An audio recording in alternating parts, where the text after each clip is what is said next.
everyone. Welcome to the Northland Artists Conversation. My name is Mark Kelly. I am your fearless guide on this amazing journey where we discover the amazing talent of the artistic community throughout Northland. Thank you very much for joining us, whether you're watching or listening. I do appreciate it. It's always lovely to have you back with us. If you're if you've come back again, you're a repeat person, or if you're just joining us for the first time, welcome. This is who we are. This is what we do. So we are. Well, let's see. By the time this podcast comes out, it's 2 weeks. So we're 20. So it'll be it'll be the 18th. No, it'll be after the 18th. I don't know. It's going to be somewhere around. It'll be the last few days before Christmas. Hard to believe. Last few days before Christmas. Wow. Where has the year gone? You know, we've been doing this for 18 months by the time this podcast comes out. Honestly, we didn't know we would last as long as we have. And it's a real testament to you guys, the listeners and the viewers, and the amazing team of people behind the Northland Artists Conversation that have been able to keep this going. So thank you so much to everyone that's watched or listened, even if it's been, just check out the rapid fire, and you've done that, or if you've been like, I'll listen to the podcast, and then 10 minutes later, I'll do something else.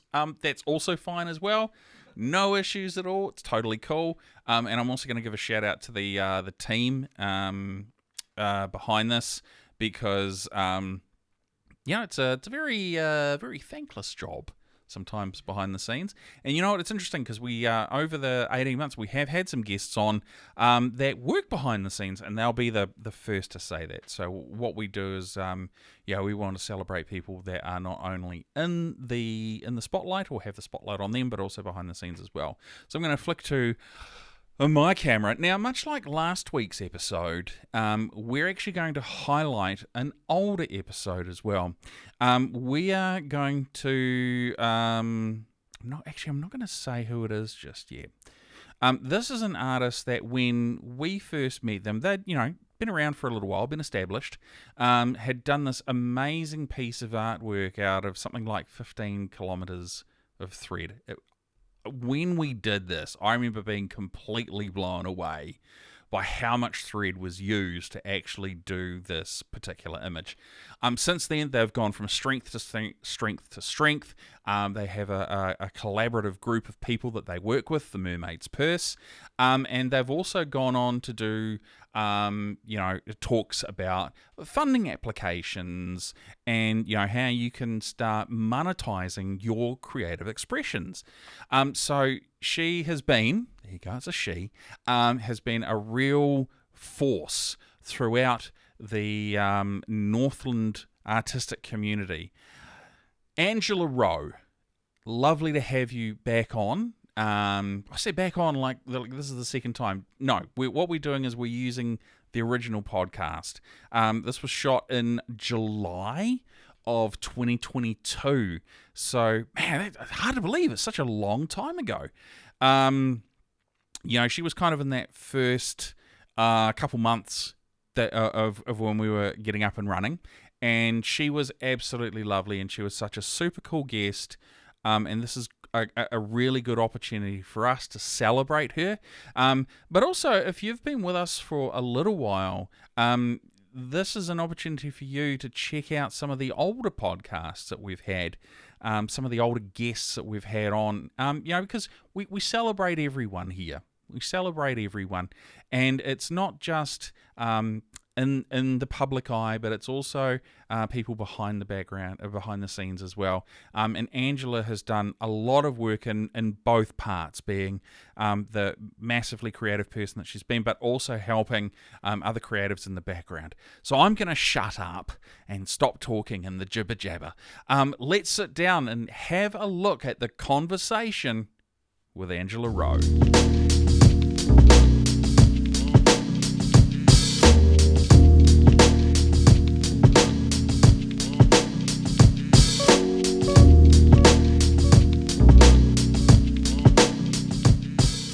Angela Rowe. Yes.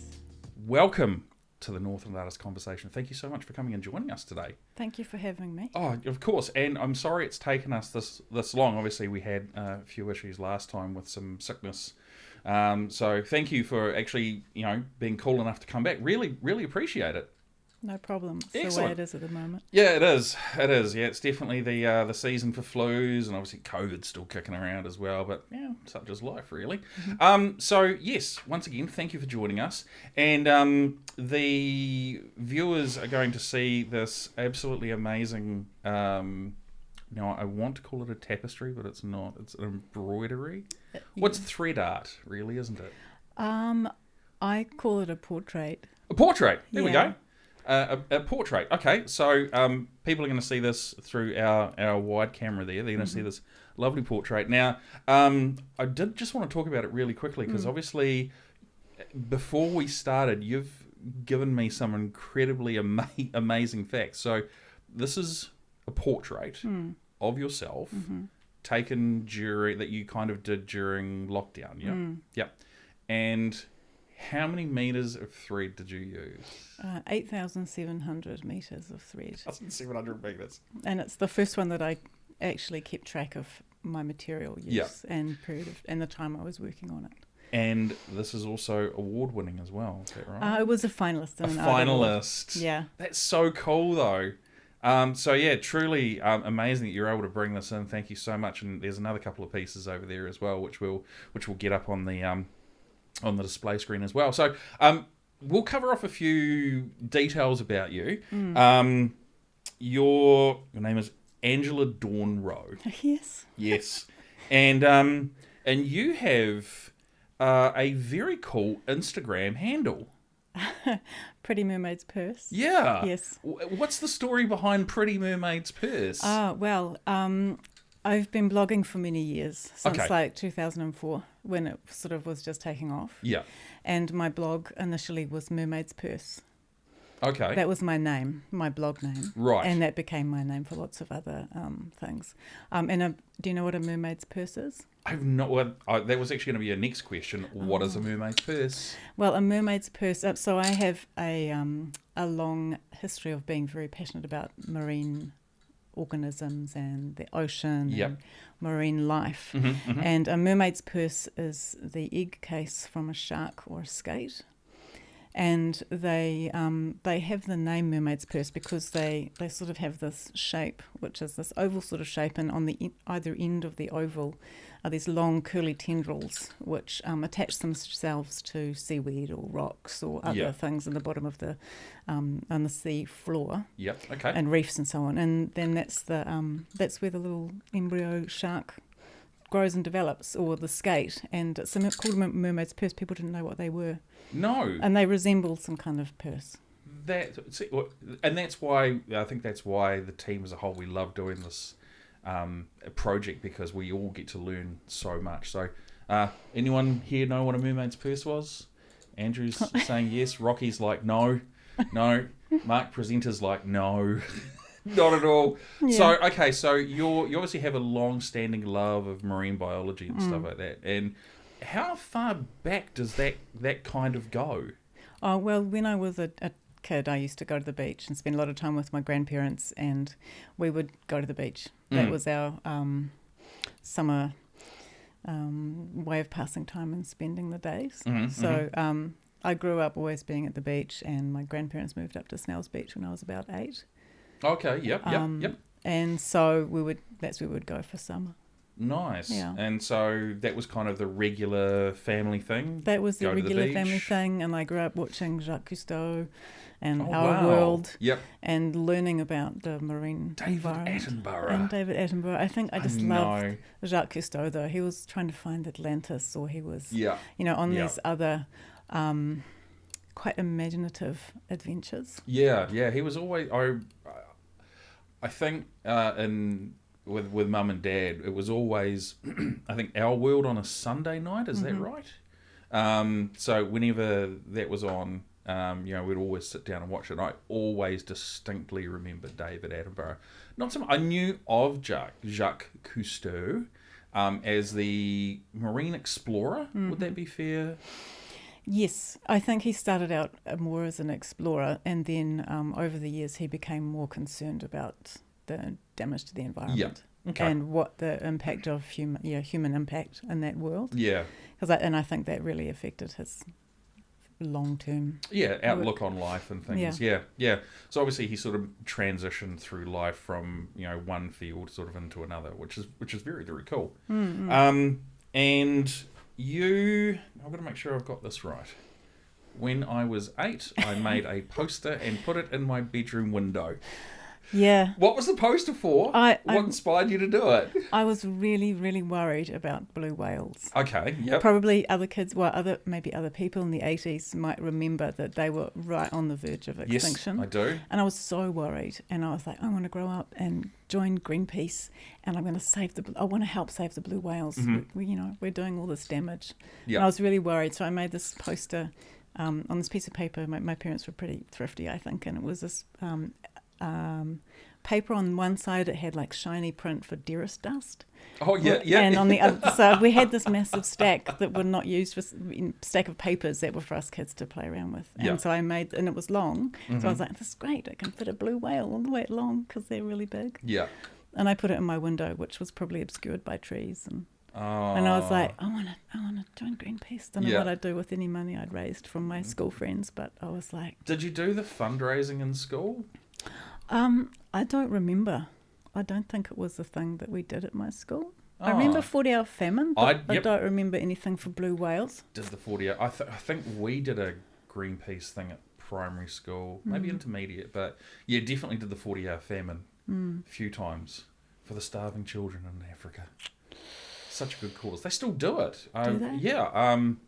My son and I went to see a movie a couple of weeks ago, and on the screen there was all these celebrities still talking about the 40-hour famine. Oh, that's interesting. So I was like, oh, that's cool. Can't do it now. That's another story. Yeah. So you have this long-standing passion for marine biology and a deep connection with the sea and the ocean and that sort of stuff. How does that sort of migrate across into what you do now?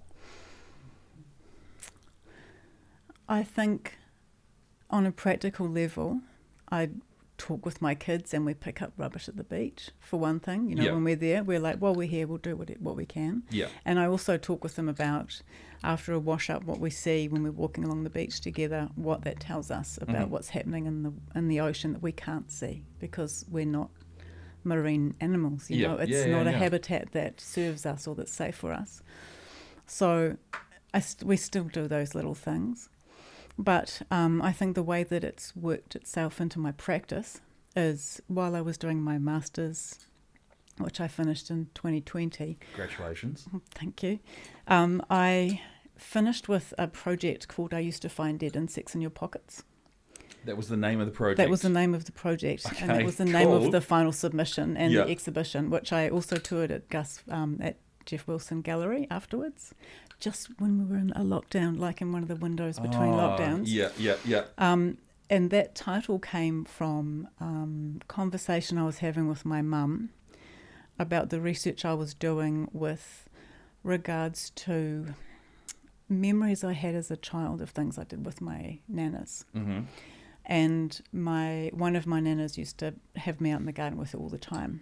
Yep. And she would go around and we'd find insects, we'd find plants, and I'd come home after being at Nana's place like filthy. Yeah, of course. And then Mum would be like, Mum said, and I would take your clothes off and I used to find dead insects in your pockets in horror. And I was like, that really spoke to like my relationship with my nanas and the grounding that we had. Yeah. And then, so a few years before doing my master's, my last living nana passed away. Right. And I was helping my mum sort through the house and my grandparents' house, in which I'd lived there off and on, and so it was very much like sort of a grounding place for me as well. Yep. And then I found all kinds of things, as you do when you do a process like that. But I found jars and jars of shells. Mm-hmm. I found these golden oyster shells, which I remember collecting with my nana. Yep. And I think that was around Stanmore Bay. So all of these memories are kind of located around the East Coast northern East Coast. Yeah. And I remember walking the beach with my nana, and we were looking for this one type of shell. Yeah. And like we just disregard all others. We want these golden oyster shells, and they're so beautiful. They really, and I don't see them very often now. Okay. And I was like, oh my goodness! And I remembered these times that I'd spent with my nana, and I remembered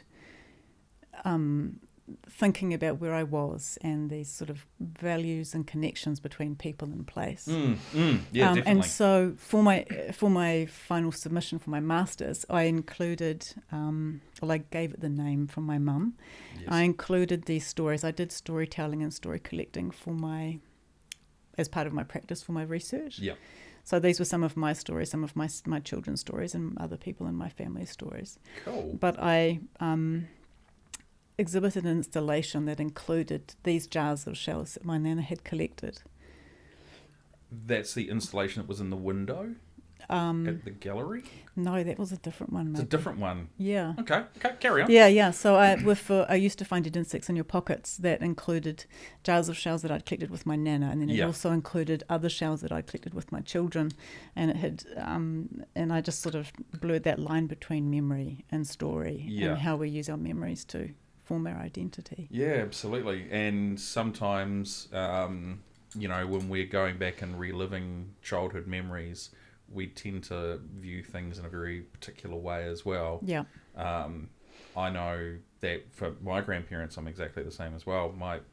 All three of mine have passed, and when I was afforded the opportunity to speak at the funerals, I just had very different memories, because I remember we'll remember these really obscure things about them. Like my nana was she lived in San Francisco, so whenever she flew over to New Zealand, it was always like, oh my god, and everyone had forgotten about that, and it's like, well, that's the takeaway that I had from the nana, and but as kids we kind of we hang on to those important memories, and that they are really important. So you got a master's. What was the master's in? And it was a Master of Fine Arts. Oh wow, where did you do that? I did it through Whitecliffe College of Art and Design. So they're based in Auckland. Oh, amazing. And they offer a low residency master's programs. Okay. Which is great, because there isn't anywhere in Whangarei doing master's programs. No. There's only just the end of the applied arts degree happening now. Yeah. So that was really good. They've got a really well developed low residency program. How long did it sort of take to get through the whole master's program? It's 2 years full time. Oh wow! But okay. it's based on the idea that by the time you're doing a master's, you're probably working. You'll probably have a whole life going on. Yep. So you've finished any undergrad, or you're coming back to study after years. So it's based around the idea that you're a professional, or you're a busy working person, or family person. Oh, nice. So okay. There's a lot of flexibility, but it's also a lot of work. Yeah, I could imagine. Because full-time study of any description can be a lot to take on as well. What led you there? Like we've obviously we're going to jump around quite a bit. You're living, when you were a kid, you're living in I was living in Auckland, so I was living in like Linfield. Oh, nice. Yeah. Okay. So you're going to Linfield High School? I didn't go to high school in Auckland, no. Oh, I went goodness. Well, yeah. I went to Halsey Drive Primary School. Yes. And then a bunch of family things went down, and my grandparents moved to Snells Beach. Yes. And I was about, I went to Whitecliffe Intermediate for like 6 months or something, a short time. Yeah. And then I went and moved and stayed with my papa and nana at Snells Beach for a while. Yep. I don't even know how long. And then the rest of the family moved north to Snells Beach as well. And I think then I started at Whangarei College. I know Mahukol, lovely area. Yeah, I've got friends that live in Warkworth, and they speak incredibly highly of Mahukol. That's good. Yeah.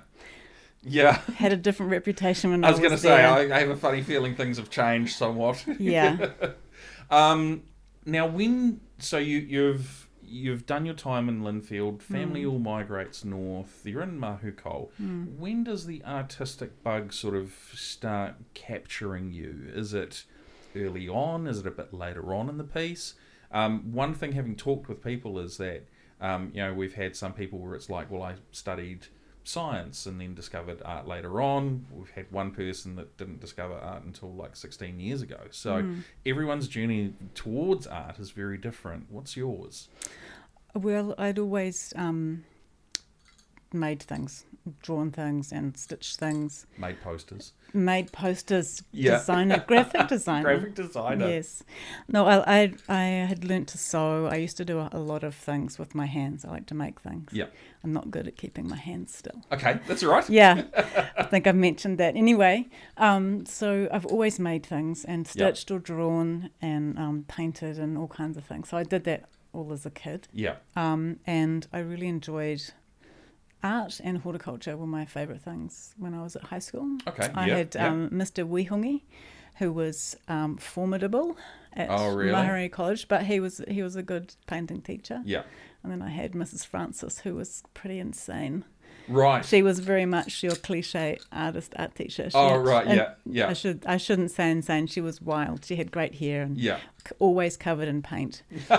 Yeah. So I did. I used to hang out at in the art room at lunchtime and on that. So the art space was your safe place in high school. Yeah. Yeah. Which is it's often that way. For me, it was the drama club. Oh, nice. Yeah. I was terrified of drama and going on the stage. It was like my worst nightmare. Yeah, it seemed to be mine. But you did it. I did it anyway. During drama club, during lunchtime, you got to watch movies for free. I mean, how could I say no? Oh man, we didn't have lunchtime movies. We were like walk around the sports field for 40 minutes or something. So you're in high school. You finish high school, and you've sort of started diving a little bit more into your talent by spending a lot more time into art class. What are your disciplines that you're sort of favouring at that point in time? Oh, well, I actually left high school at 16. Okay, yeah. So I didn't, it didn't look like an option for me to go to university. Right. That was right at that point where I don't think it was no longer free. My family didn't have any money, and so my options were basically leave school, get a job. And I thought, I would love to go to art school one day. Mm-hmm. And I knew about Whitecliffe. They were like a smaller school, but they were a private school at that time. Yeah, okay. So they sounded good. They also had that kind of traditional art school feel about them. Yeah. So you could learn painting, you could learn to draw, you could learn all of those skills. Yeah. So left school at 16, got a couple of like part-time jobs, worked at a bakery, worked at a cafe, did all that sort of thing that you do in a small town. You do, when there's not many other options. And then I moved back to Auckland when I was 18. Okay. And did whatever work I could get so that I could pay my rent and pay my petrol. Yes. And then I got a job as like a signwriter's apprentice, like old school signwriter, so hand painting the hand signs. Stuff. Yeah, okay. Yeah. And so I did a little bit of that, but my main, the guy I was working for, I think he wanted me working on the vinyl cut, graphics and doing that. So I sort of got into that type of work, and then he had to make me redundant because he lost work, and then I was like in the in-between space. Yep. So we've all been there. Yeah, we've all been there. There were quite a few years of that sort of situation. Yep. But then lean times. Yeah. Yeah. And then I got a job at a company called Lexicon, which was a big signwriting company. I was going to say, I know the name Lexicon. Yeah, well, they did. When I came on board, they had the contract for Te Papa, all of the signage for them. Yep. We did all of the living park signage for Auckland Council Parks. Oh, wow. Yep. So I came on board like on the ground level in production team. Yep. Worked my way through everything because I like to learn everything and I mean, sure, why not? Get a bit bored if I have to do the same thing all the time. So I worked my way through and then did some night classes on Mac operating, and then I moved into the digital print team there, and then I was operating an electrostatic printer and doing all the colour correction, colour matching, pre-press stuff and graphic laminating. But I was good with putting graphics on strange shaped objects. So what are some of the stranger objects? Of course you had to know I was going to ask that question. I had to do, like, people would want to make these prototype strange signs, like this big annoying one, which was this huge beer glass, like a lion red. For lion red, okay, for all the pubs around New Zealand. So they wanted to put this graphic on this beer glass, so it's shaped like this, and it's not a perfect cylinder. Yep. So you had to have a design of a graphic that would curve all the way around, and that would also line up, and that was also able to be applied and stuck on. How big are we talking? Oh, probably about 1.5 meters high. So like an actual enormous. That's a big glass. Yeah. So things like that, or cars, or other strange, yeah, like really weird, like little fiddly things that people wanted written stickers on. Oh, like promotional. Yeah, strange material promotional stuff? things like that. But yeah. yes, so that was my interesting job. Oh wow. Yes, lots of things. So like graphics and on cars and that sort of thing. Okay. Yeah.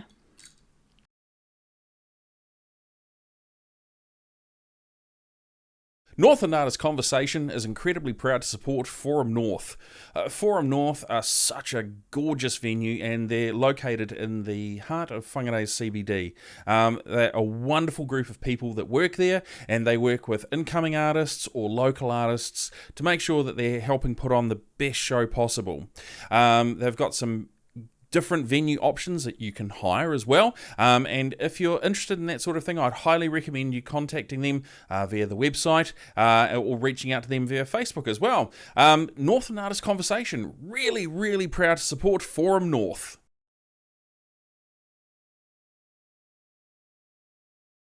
So you're working doing graphic design, and this is you've kind of made your way up the ranks. And you've progressed to wrapping weird and strange objects. Yes. Is this what you consider to be your artistic expression, or are you doing art after hours or outside of this? And if so, what does that look like for you? I was doing other things on the side. Okay. It was a lot of work. Like there was lots of overtime, so it was quite It was pretty a lot of deadlines and reasonably high pressure. Okay, yeah. But I really enjoyed doing a really nice job of what I was doing. Okay. I really liked it, and I liked working with colour and getting the colour right. Yeah. I felt really motivated to do a good job. So essentially, you've gone from like the creating things when you're younger, drawing, designing, and essentially you've been able to parlay that into an actual career. Yeah, I think so. It was. I really enjoyed aspects of the job, yeah, definitely. Yeah. And I liked it because I could work with my hands and I could work with colour, and I was able to do some really interesting work. Were you there for a while? Yeah, I was there for a while, until my sort of early 20s. Oh, wow. I think I started when I was about 19. Oh, okay, yeah, so definitely a few years. Time has gone by. Yeah. Yeah, I know.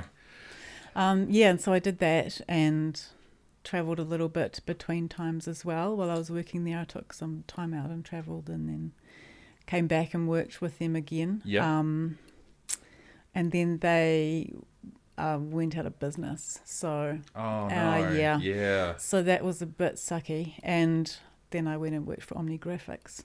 Okay. Which is billboards and truck sides and. So bus backs. But different this time round. Still design. I probably would say it wasn't design, it was colour correction. So it's working with images and making sure that it's like looking at would sometimes work with artists. So I'd look at like a photograph. Yep. They would send a digital photograph of the physical photograph. Yep. And then I would pull that up on the computer, and I would make sure I've got the right colour profile to view the file, the Photoshop file. Yep. And then I would visually compare what I see on screen with what the finished output needed to be. Right. Yeah. And so it's making sure that the colour translates to the final printed material. Okay. Yeah. So really tricky. You had to get your eye in. I was going to say types of jobs. A very sort of fine eye for detail. Yeah. Yeah. It'd be terrible if you're colourblind. Yeah, you wouldn't be doing colour correction if you're colourblind. No. Yeah. So you're with you're with them for a few years. With the Lexicon for a few years, shorter time with Omnigraphics. Okay, yep. Yeah, and then I had really bad RSI from working on a computer all the time. Yep. And basically my doctor said, you need to change your work, Right. the way that you're working. Okay, yep. Which would mean less hours. And that wasn't so negotiable with the work that I was doing. Yeah, don't imagine so. Yeah, less hours, more breaks and all of that sort of thing, which was really not how the production floor was run. Yeah. At that time anyway. Yeah. And then I was like, so the doctor was basically, do that or retrain, because you're going to be, your head's going to be a bit fucked otherwise. Yep. It's okay to swear. Yeah. Drop an F-bomb if you need to. Okay. It's all right. Yeah, no, so I was like, I've always wanted to go to art school. That's what I've always wanted to do. Okay. So I was like, maybe I'll retrain and go to art school. And then that'll stop me using my hands all the time, except that I didn't, because I keep making things with my hands. So that's... yeah, of course. Yeah. Okay. So, so that was what was like the opportunity that came up. Yep. Okay. So you go to art school. You're in... I went to Whitecliffe. I went to both Elam. I went to Elam. Yes. And I went to Whitecliffe. Okay. For like interviews and submitted my portfolio. Yep. Elam were like, you haven't done 7th form. You don't have university entrance. You're going to have to do like a special course so that we know that you're going to be able to accumulate a university degree. Right. And I was like, okay. I've like worked and travelled. I've continued my art practice. I had a portfolio. Yeah. I was like, all right. Well, I went to Whitecliffe and had an interview with them there, and the admissions officer was basically like, yes. Straight away. We want you. You're the person. You're the kind of person we want. Yep. You know what you've done. You've worked. You've travelled. You've done all these things. Bit of life experience. I know, and I was like, okay, great. Yep. So that was it, and I loved it. So that's sort of your. So let me just see if I got the timeline right. So you go to Whitecliffe and you do the first part of the degree. I did my undergraduate, so four-year BFA, Bachelor of Fine Arts. Okay. And then you do that. You walk out feeling, really good about yourself. Yep. Yes. Yes. Yeah. But but then where's a job for an artist? And I've got like a $30,000 student loan. Yep. Exactly. Yep. I studied drama. Yeah. Yep.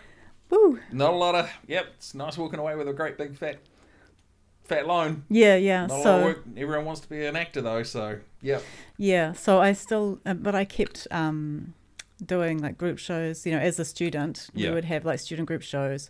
We did exhibitions in St. Kevin's Arcade. There was a sort of a cool gallery space in there. Okay. There was Studio 122. I was involved in some group shows there as well. Very cool. And I did art direction for a play by Tom Sainsbury way back in the day. Really? Yeah, because we worked together at the Auckland Art Gallery. That was one of my side jobs after art school or during art school.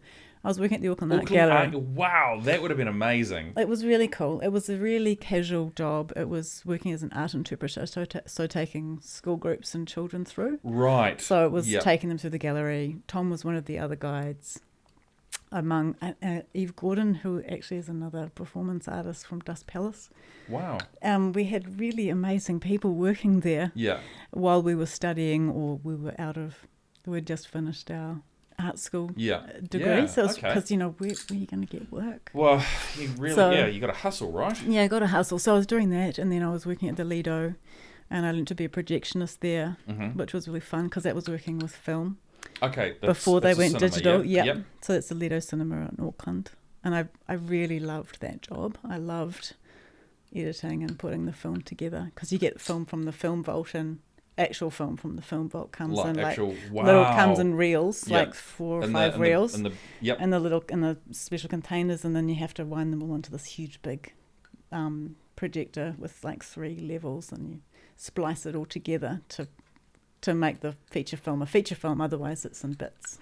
So. Yeah, as someone who grew up going to the movies a lot, the very first film I ever went to see was Empire Strikes Back. Oh yeah, still my favourite film of all time. I always wondered how movies got put together because 2-hour movie, and if you go, it's 24 frames a second, the canisters must be massive. Mm. But So the film book, and they're stored and they're transported in these shorter reels. Yeah. And then once they get to the cinema, then they're reassembled. But yeah, they would be like about that wide they'd have these big round metal discs. Yeah. And the film runs from the top one, you thread it all through this machine that goes through the projector all the way up and then back onto the bottom disc. Oh, wow. And so that it winds itself off and on again. Yeah. Yeah. And how long were you working at the Lido for? Maybe a year or so. I can't remember. Okay. Yeah. And how old are you at this point? I was in my 20s. Mid, late, early? Mid, late 20s, I guess. Okay, yeah. When did I finish my degree? I was about 26 or something when I finished my degree. Yeah. Which seems so old at the time. Yeah. I think I finished mine, I was about 26 as well. Mm-hmm. It seems like a lifetime ago. I think about it now and I go, it really is a generation thing. A whole generation has passed from when I did that. Oh, I'm okay. I'm 47. I've got no issues talking about it. Turned 47 this year. It's fine. I'm old. I know it. What was it they say? I don't know. I'm too young. Embrace it. There you go. You wouldn't know. You're too young. Yeah. So you're still living in Auckland. When do you make the move to Whangarei? Is that something that sort of happens quite a bit down the track? Okay. Quite a lot later. So it was maybe 5 years ago. Oh, so it's really recent. Really wow. recent, yeah. Okay. I still feel like an Aucklander. Okay. I will not make any cheap digs at Aucklanders then. It's okay. I lived there for a number of years as well. I was a touring musician and, I also used it as a place to further my work career as well. Great place for it, 100%. But yeah, I moved to Whangarei, lovely coastal community. What brought you to Whangarei? More affordable rent. Yeah. But still close enough to family and friends and all of my connections in Auckland. Yeah. So that was a big draw card. It was either Whangarei or Dunedin. Okay, quite diametrically opposed. Yeah, pretty much. Different climates. Yeah, very different climates. Yeah. But like my mum still lives in Snells Beach. Oh, so lovely, lovely. So it felt like actually that feels close enough, and it's close enough for the kids to still be able to see her, and you can do a drive to Auckland and back in a day if you have to, or it's not impossible. Yeah. So, yeah. Okay. So, as someone who moved from Auckland to Whangarei 6.5 years ago, because the rent down there is horrifically expensive. I think I was flatting in Glen Eden in a 3-bedroom place, and it was like $650 a week, which is horrific. And 6.5 years ago, so I don't even know what the rent is now. So 100% get why you moved up. When did you start doing these types of artwork? The stitched selfies. Yeah. Well, I started them in lockdown. Okay. So they pretty much, that was where it kicked off. So I was, like all of us, we were in the situation we'd never been in before. Yep. I was like Monday to Friday, just myself and my kids, and then they would go to their dads at the weekend, and that was pretty much the social situation. Yep. So I was, and because with my masters I'd looked at relationships, and I'd looked at objects that connect in relationships. Of course. And so then the relationships that were right in front of me were me and my kids, and then I was also like actually just me and myself. And I was doing research with my kids on other artists, and we found this interesting YouTube video series. And one of the artists, of course, was Frida Kahlo, who came up. Right, yeah. And so for me, she's someone I've always appreciated her work, and some of her experiences I've identified with. Yeah. So she was quite sick as a child. Mm-hmm. I had meningitis when I was 8, and I was hospitalised and isolated, and I had this quite extreme and unusual experience that many people won't ever experience something like that. Yeah. And I used to play with plasticine and play card games with my nana when she would visit. Or draw. Okay. So, and I was like, oh my, I'm doing these things. And so she had not a dissimilar experience as a young child. And then, of course, she's so well known for her self-portraits. Yeah, definitely. And then, of course, with my children, we were looking at these other artists who make self-portraits. And I was like, oh, I've never made self-portraits. Don't want to go there. And then I was like, oh, maybe I'll just give it a go. Because I was taking selfies and, taking photos of where I was walking with, and sending them to my people I was missing and I loved and I couldn't be with. So I would send these photos. And I was thinking about the selfie has also been, so a selfie has also been written or talked about as being like a social object. So you can have these digital social objects, which a meme is sort of like a social object. Yes. Yep. And selfies are also, they can be a bit denigrated. There's a bit of sometimes people are mocked a little bit for young women taking selfies or, people taking a moment and constantly documenting themselves. There's a lot of, there is some negativity associated with taking selfies. Absolutely. And so I was sort of thinking of this and cognizant of that as a woman in my 40s, and how different it is because it's a younger cultural thing. Yes, I don't take a lot of selfies. And they're also a short, they're a quick thing, with our digital. Yep. Yeah, using our phones, we just using grab our phones, Yep, we absolutely. can just smash off all these photos and not really think about it. So I was looking at these selfies and I was like, oh my, okay, I'll do a self-portrait. I can do it. It's no big deal. And so I started taking these photographs and editing them a bit, like just to try and reduce them to lines and try and figure out what was the essence of what I was seeing in the image. Yeah. And also because it was me, I didn't have any ethical concerns or anything to worry about. No, you're free, and this is a tradition that many women artists have used before they could go to art schools and academies. They would paint themselves and draw themselves because they weren't allowed to join the academy and draw or paint nude men. Right. Bit of a no-no. Okay. Yeah. So that's like an art historical sort of context of the self-portrait. Okay. And so I was looking, selfies are a contemporary kind of self-portrait. Mm-hmm. And my medium that I often like to work in is textile. Yep. And I love drawing and I love stitch. So I started making these. They were a lot finer. There was a lot less detail in them. Yep. And so I was really just sort of honing my craft. Okay. During that first big lockdown. That was the one we sort of had where we were locked down for a couple of months, a couple of years ago, yeah? Yeah, so 2020. Yeah. And so I was taking and documenting. I was sort of documenting my life during this time. Like I would be, all day with the kids, and I had to deal with headache or something. So I'd just step outside and just hang out for a bit, and I'd take a photograph. Or I would go on my big walks. Like this one was, I don't think we talked about it, did we? So I used to do big long walks at the weekends in lockdown. It's a great time to talk about it. Yeah. So you'd go on your big long walks. Yeah, and so I did like a daily really long walk, or I'll go cycling. But with this one, I would just walk out my door and walk for an hour and then turn around and come back. And I walked all the way up the back of Carmore, and this was on the way up to the cemetery and that little lake at the top. Yes. So I walked around all these streets. Yeah. And I would stop, and it was freezing, and I would just stopped at the top and took some selfies while I was there. Yeah. And then it was quite an unusual image compared to some of the other selfies that I did. But anyway, it seemed like a good subject to stitch. Yeah.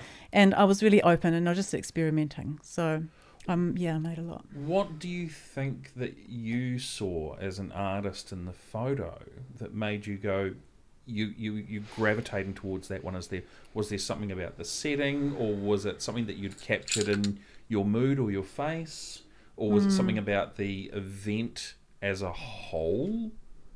Because obviously we're in the middle of this lockdown, and it never happened worldwide ever. Yeah. Is it a culmination of things? Is it one thing that you kind of went, yes, I see that, and I'm going to translate that? What was it for you? Yeah, that's a good question. Thank you. This one was a combination of things. Okay. Lockdown was hard, right, for lots of us for different ways. It was a really hard slog for a lot of people. This was a hard day. Yeah. But also I was feeling okay with that. Yeah. And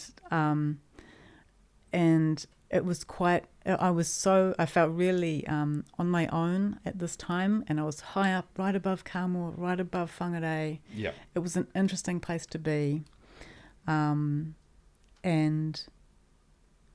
I liked it. It was cold and it was windy. There was something about that moment. So partly it was the moment. Partly it was also looking back on the selfie as I would sort of go through and think, this one looks like an interesting image. There's something happening. I don't quite understand what's going on. You're sort of drawn to it, though. Yeah, I'm drawn to it somehow. Yeah, okay. Others were quite specific, like I took a selfie on my birthday and stitched it. Took a selfie on when the dad got divorced and stitched it. Right, yeah. Things like that. I was like, or, a friend of mine had messaged me and said, make sure you do one on this day. Yeah. And I was like, oh, no. I'm trying not to think too much about it. I just need to get it done. But I did. And so partly it was like marking a day. Yeah. So essentially, like you're taking time to capture the moment and where you're at on that given day. That's obviously the purpose of a selfie in general, right? Yeah, that was impetus for the selfie. Yeah. Yeah. Yeah. And then you'd captured your selfie and then you'd gone, I'm going to now translate that into a portrait, self-portrait. Yeah, so there's an editing process. So I might have taken them and then gone, oh, God, I can't use that one. Or actually that looks, I felt so terrible on that day, but then I'll stitch it and I'll see. And some of them, like one of them particularly was, I feel like one of the most successful ones. Nice. And I think, that's because maybe it's just something relatable or something you can connect with. So. Oh, that's amazing. And you've been doing this form of art now since lockdown, having really sort of discovered it. And even in 2 and a bit years, you've obviously had some amazing success. Yeah, actually. Because that's not a long period of time, and to be nominated as a finalist is incredibly impressive. If I do say so, yeah. I guess so. I just sort of make my things, yeah. And I don't think too much about it. But there were 6 of the selfies stitched in lockdown that were in the Wallace Awards as well. So that was really exciting to have them as, again, another finalist in an exhibition. Wow. Yep. And that was really neat. And then that travelled also down to Wellington as part of their travelling exhibition after the Wallace Awards. Okay. So there's more than 30 of self-portraits that I've made. So I just keep going. Wow. And partly it's an ongoing process. Is it I'm gonna ask a question. Is it a therapeutic type thing? Is there like a certain amount of therapy behind it? Because if they're photos that are based off selfies, you've kind of captured that present moment that you've been in, and then you've obviously taken the time to convert them from that digital image over to what we have in front of us. Is there therapy in that process and then the actual creation? It's a deep question, which is really unusual for me. You're doing well. That's like your second big question. Thank you. I think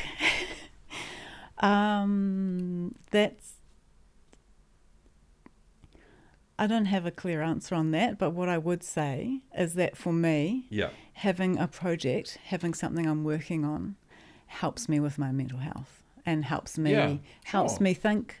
I have trouble sometimes with anxiety, and if I'm not walking enough, if I'm not moving enough, if I'm not putting that energy somewhere, I don't do as well as I can. Okay. So, but I wouldn't call it art therapy. I have a little bit of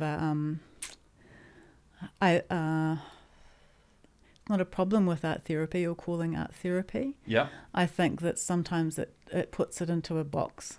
Sure. And they so can categorize something like quite small. Yeah. And I think that it can be really useful. Yeah, I'm not.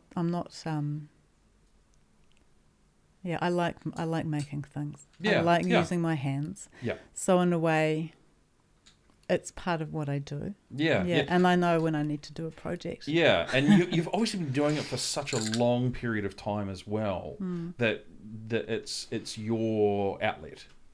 Yep. It's kind of what keeps you going, from when you were in school, all the way through to time with the grandparents, all the way through to even in your employment time as well. And then when you're in lockdown now, you're still essentially creating and exploring different mediums and trying different things, discovering, because some artists, they have done one thing their whole life and that's all they've done. They're amazing at it. And then you've got some that will sort of float in and out of different mediums, because and they'll always excel in those mediums. I'm jealous of people that can do that. And at any given point in time in their life, they go, well, at this time I was doing this, and this moment of your life right now, this is what you're sort of focused on. It's one of the things that I work on. So I tend to work on multiple things. I think what it is with art therapy that just came to me when you're thinking is that I think, like sometimes I've had people say, "Oh, this is just you're just doing this for the love of it," or "What a lovely hobby." And for me, and I'm like, it's not like, this is not my hobby. Yeah. This is my work. Yeah. And so I guess for me, like, things might be considered a form of therapy if you do it as a hobby or, of course, potentially. Absolutely, and yeah. Absolutely, there's a place for art therapy and therapy through art. Yes. But yeah, I think that might be that space that I feel like my practice fits in. Yeah. Because it's my work. I'm not working on a hobby. Yeah. This is my profession. Yeah. And I guess. I was going to say profession's probably the more apt word, because this is something that you've been focused on now for such a long period of time. It's like a hobby's something that you just do for fun and you don't take it too seriously. But if you're doing this and it's your focus and it's going out and it's being finalist for big awards, then it's more than a hobby. It's a passion. So yeah, that's probably distinction. Art passion. Not art therapy, art passion.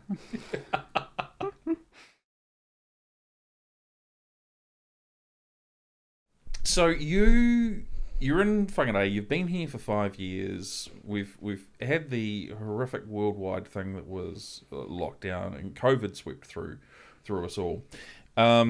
You're part of a collective, is that right? Yes. Tell me about that, because I've always been fascinated about collectives, and is it like one specific style of artists that come together, or a different group of artists? How did you all meet? We're called Collective Practice. The Collective Practice? We're called Collective Practice. Yep. And No, that's okay. Yeah. And we came together after I got some funding and offered some mentoring workshops for artists in Northland. So Excellent. Yeah, I came up with a proposal and sent it through to Creative Northland. Yeah. And they were able to partly fund it. Okay, yeah. But also said they'll support me to write an application to Creative Communities, Whangarei District Council's Creative Communities, to gather the rest of the funds to make sure that I could be paid properly for that. Yeah. And my application was successful for the funding. Congratulations. And so, thank you. It's a lot of work yeah. doing the funding applications. And my goal was to provide artists with what I loved the most about art school, which was and it's something that I knew I missed and other artists missed after art school, which is coming together with artists, talking about your work, getting some critical feedback, just hanging out, and getting to know each other and getting to hear what you're working on and supporting each other. Whether that just means you're just someone they talk through their ideas with, or you collaborate to make an exhibition or do a project. How many of you are in the collective? There are 6 of us at the moment. Okay. I started, my workshops were for 10 weeks, 2 hours a week. Mm-hmm. We started out at Creative Northland, but we had to go online, which was fine. And there were 6 of us at the start, which is where I capped it at. Yep. And I had more than twice the number of artists who were keen. Oh, wow. As soon as I put it out just on my Instagram, I got heaps of great feedback. Yeah. Obviously, artists wanted and needed it. Absolutely. And part of what I was offering was creative and critical feedback on your studio practice, as well as really practical skills for living and working in the arts. Right, yeah. Which is not a very sustainable industry for artists. Definitely not. So I was like, we're going to cover writing funding applications. We're going to cover writing a good bio. We're going to cover writing a statement. Yeah. We're going to go through the process of writing a project proposal. Oh, okay. We're going to do all of these things that, if you're wanting to get your work out there as an artist outside of an institution, that may not be well supported by our artist institutions, these are the things that are really useful to know how to do. Yeah. So that's what I started with, and that's what we worked through. Yeah. For that 10 weeks, and then it was my plan was to offer a group exhibition at the end. Sure. Creative Northland had a space, but it wasn't the right kind of space for the artists and what they were wanting to make. Right. So at the outset, I thought this is actually going to be more than 10 weeks. This might be maybe 6 months. Okay. Might be a bit longer, but for me, I was like, I'm committed to doing it. Yeah. I want this to happen, and I really believe in my artists. And they're awesome. So we're going to do this. Yep. Whatever it takes, we'll get it done. Amazing. And one of our artists was unable to continue. She had a lot of other family and work pressures come on. Personal things sort of pop up in her life. Which is what happens in life. Oh, and absolutely. Something that I knew, was always a possibility. I've worked in lots of community groups and with other people, and these things happen. Yep. So we decided to continue. I wasn't working with them every week. Yep. So we just stretched it out to something that was sustainable to do in a voluntary capacity. Okay. And then we've just taken down our final exhibition. Fast forward right up to now, we took down our exhibition from Rayburn House Gallery. Yes. Which was on just for June this year. Right, yep. So we got to the end, we made our exhibition. The artists, we went through the process of writing a funding application to cover the exhibition costs, printing costs, through Creative Communities, and our application was successful. Awesome. I made them all write a bio. Yeah. I made them do the shitty jobs, and also helped them a lot along the way. Artists are not, if people make with their hands, or they paint or they make or whatever they do, they're not necessarily going to be strong with written word. Yeah, so, sure. And that's something that I can do fine. I can do it easily for other people. Yeah, there's... I was watching a really fascinating documentary last night called Artifact, which is about a band and their journey through the music industry. And there was one key quote that I thought was really interesting. It's music business, right? And artists tend to look at the music, but don't focus on the business, and that's sort of where they let themselves down. And as someone who's been an actor and been a musician, you have to know the business side of things. You can't just create and go, I'll put it out into the world and it will be amazing. That does happen for some people, but there's often a lot of work that actually has to go on in the background, like funding applications. We're going to be going for funding applications. Good. We need to. We've got some really clear long-term goals that we want to achieve. Funding applications for us. And even when we sort of started up this whole project, there was a lot of stuff in the back end that I had to teach myself how to do, because I didn't know of groups like what you have. Had I known this about August last year, it probably would have saved me a lot of grief and heartache. Thank you very much. Because that sounds exactly like the sort of thing that a lot of artists should embrace, because they may not know all the info. Like, if they want to go for this grant, how do they apply for it? What wording do they need to use? How do they need to structure everything? Yeah. You know, all of those sorts of things are really important and quite often overlooked. Yeah, absolutely. And so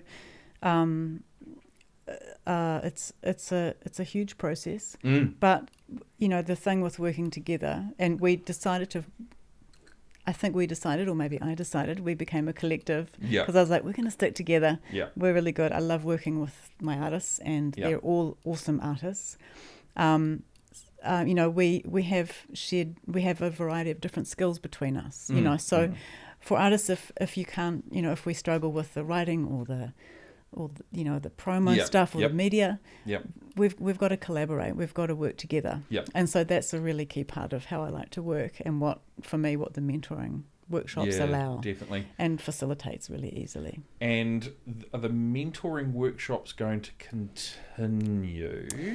Yes, although I don't have the details, but Creative Northland and Whangarei District Council are funding 2 more workshop series. Congratulations. Which is really awesome. And so I'm still sorting out the details, but there'll be one before the end of this year and one in the new year. Are they sort of going to be around that 10-week mark again, or are they going to? Or have we sort of worked out we maybe need to be a little bit longer? I want to work with artists over the course of a year. That would be my dream. That would be have, amazing. like, you have that continuity. You get to know your artists. Yeah. The artists get to experiment. So I've encouraged the artists to start a new project or pick up something they've been wanting to work on. Yeah. Something they, you know, so all of the artists, they had something they were doing, which was important. Okay. And they had a commitment to their practice. And I knew what their work was. So I did a bit of research on them because I wanted to know who they are, what they do, what their practice is like, and how they work. You know, can I count on them? Having gone through art school, I know that artists, we can be incredibly unreliable and fickle. So I wanted to know. Stop it, not an artist. No, it's outrageous. I wanted to know how much I was getting myself into. You know what I mean? And that's fine, because I'm really happy to support people if I know that they're going to, you know, that's appreciated and reciprocated. So that was really important for me to know who I was working with and know that they're committed. I mean, it's like if you apply to do an art degree, you've got to show that you're prepared to do the work. So that's what I was looking for with my artists. And I was really glad that we were able to work together for a year, because they were able to take on new projects, try new things, experiment, make mistakes, and then do better, which is what we need to be able to do as artists to get better and learn. Absolutely. And, you know, if you surround yourself with people that you're comfortable with and are willing to critique and talk openly, that makes the whole process...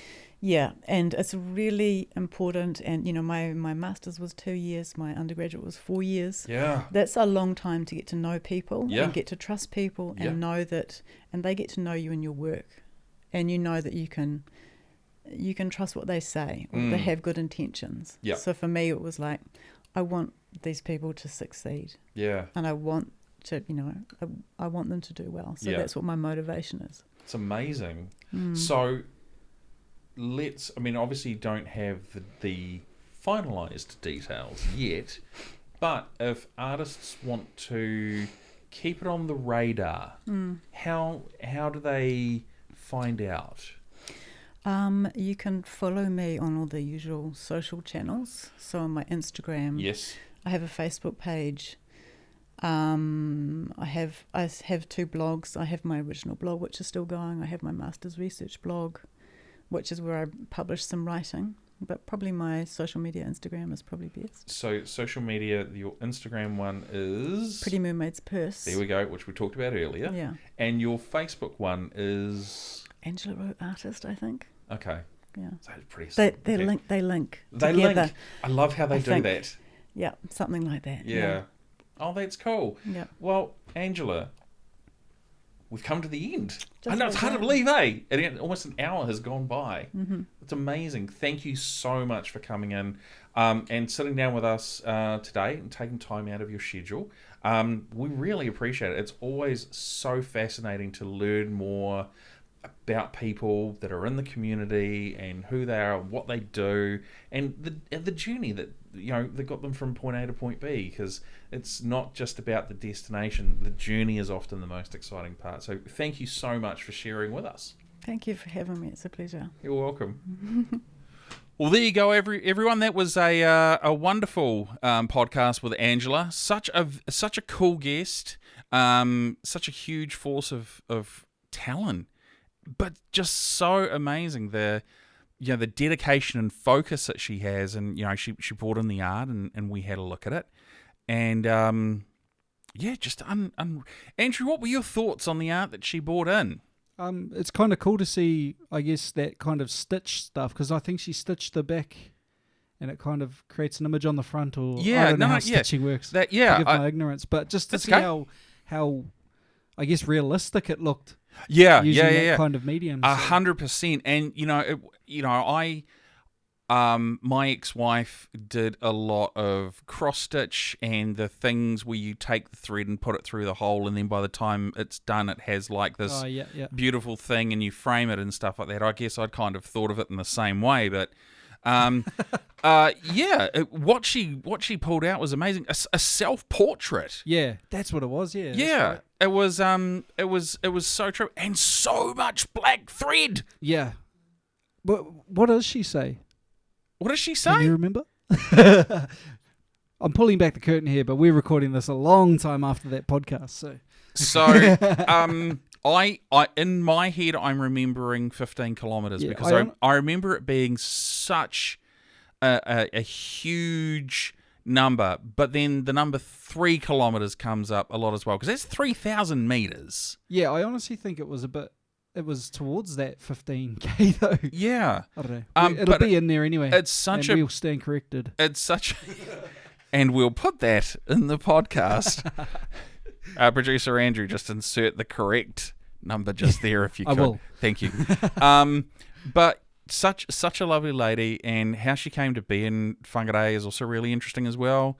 And since having been here with Mermaid's Purse and what she's done, I mean, she really has done a lot for the artistic community in terms of going, hey, look, I've been able to make a living out of this, and this is how I've done it. She's also pulled the curtain back as well and been able to go, you can get funding here, and this is where you have an opportunity, and this is what you can do. Yeah. But she's also been very realistic about it as well, and said, look, it's not a sit down, slap together a paragraph, and in comes 20 grand. Yeah, that's the kind of resourceful person I strive to be. I like to offer my kind of talents and my knowledge to people where I can. So definitely, I really resonate with that, I guess. Yeah, definitely, and I really, since we had her on the podcast through to where she is now, I guess her openness and transparency has been amazing to see, because she's like, well,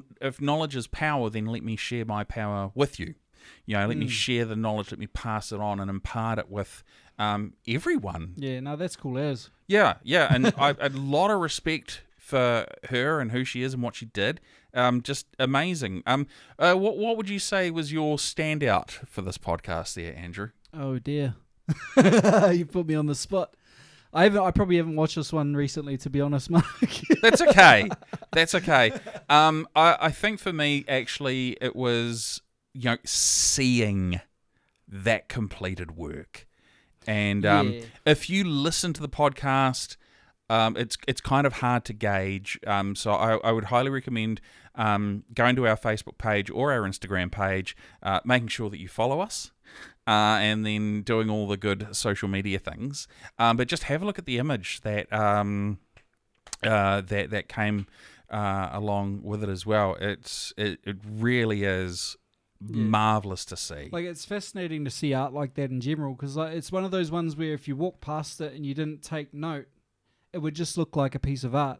Well, yeah. But when you get up and you see that she stitched it, it's kind of like those ones where people build portraits out of Lego and stuff. It's a very similar kind of thing. You get up close and you go, oh, it's that. Yeah, because the other thing I thought of is, those digital mosaics where it's like someone's face. Yeah, and then you zoom zoom right in and you go, it's like different pictures from I don't know, it's like Brad Pitt, paparazzi. I don't know. It's anything I could think of off the top of my head.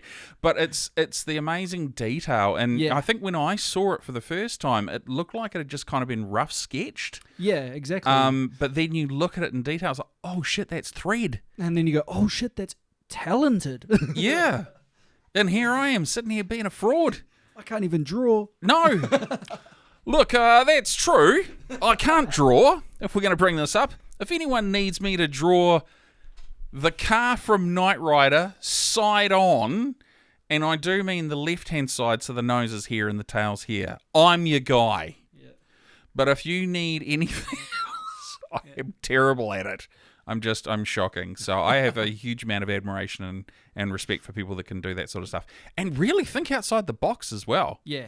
Because that's huge. And I think, if I recall right, she picked that up through COVID too, through the lockdowns. Yeah, she did. So she absolutely did. To get that it must just come naturally. Yeah. Well, she said it was a photo that she took of herself when she went out for a walk during the lockdowns, and that was very raw and unfiltered of herself. And the image really resonated with her, so it was sort of a great image. No, cool. So there we go. I'm going to flick to my camera now. That was Angela Rowe. Whew, man, such a talented lady, and again, very cool. If you're doing another exhibition, man, please get in touch. We'd love to have you back in the chair. The new comfy chairs too, might I add. So where can you, the listener or viewer, find this repeated podcast, I guess you'd say? Well, I will go through all of the information for you now. You can find us visually on Facebook, Instagram, and YouTube, all Northland Artists Conversation. You can find us on Spotify, Apple Podcasts, and Google Podcasts for the audio. Again, all Northland Artists Conversation.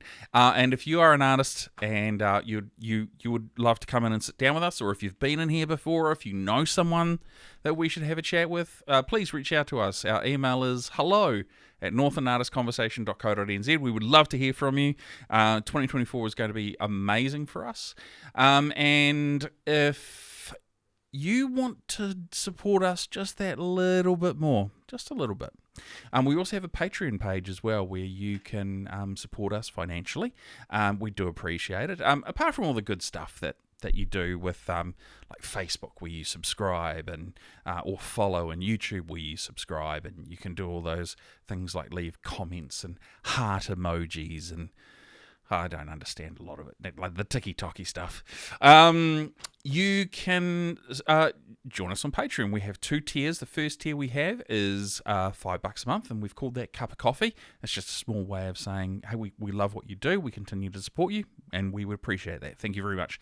Second tier we've called Coffee Addict. That's $20 a month, and that gets you a few little extras that you don't get with the $5 tier. So you get to know who's going to be coming on in advance. If there is a question that you would like me to ask our guest, you can just simply email us and I'll ask that question for you. And you also get a shout out.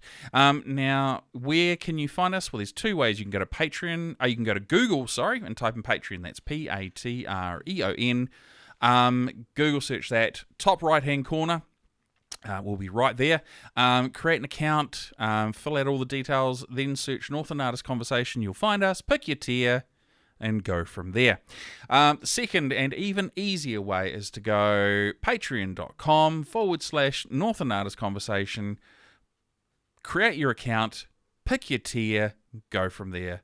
Nice and easy. I'm going to cut back to my white. You like that? A little snappy transition there. So this podcast is going to come out like days before Christmas. And for people that work in retail, as someone who worked in retail for 20 years, I empathize with you.